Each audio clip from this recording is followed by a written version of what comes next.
Si j'ai accepté de m'engager pour APF France Handicap, c'est que c'est d'abord une proposition collective. C'est une action collective qui répond à un besoin. Le besoin de vivre avec tout le monde et de compter avec tout le monde.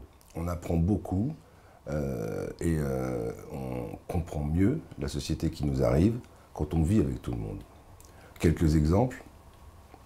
Où passe un fauteuil roulant, passera une dame avec un landau. C'est le plus grand des communs dénominateurs qui nous intéresse. Et c'est pas moi, c'est pas je, c'est l'intelligence collective des gens pour les autres.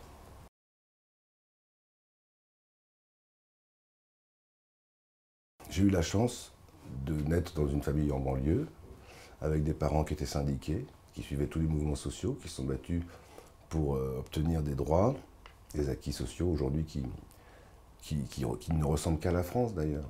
C'est devenu un besoin, un équilibre, que d'être en mouvement pour aller vers les gens. Si j'ai fait mon métier, c'est pour aimer les gens. J'utilise mon métier aujourd'hui pour leur dire et pour essayer de faire quelque chose off, mais au quotidien, avec une idée et une perspective, une profondeur de champ.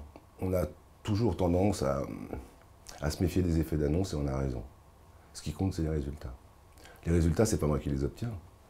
Les gens qui sont en situation de handicap ou qui souffrent de discrimination connaissent l'outil pour rentrer dans la société. Il suffit de les écouter, ils ont beaucoup d'imagination. Ils sont un petit peu en avance sur la société.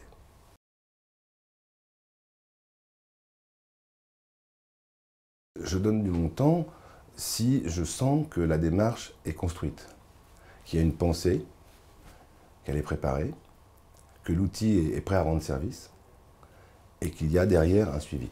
Là, je sais que les gens qui travaillent sur ce sujet sont compétents. C'était le cas, c'est le cas sur les Restos du Cœur, c'est le cas pour les pièces jaunes, c'est le cas pour APF, c'est le cas pour Cartable Connecté. Merci. Merci beaucoup.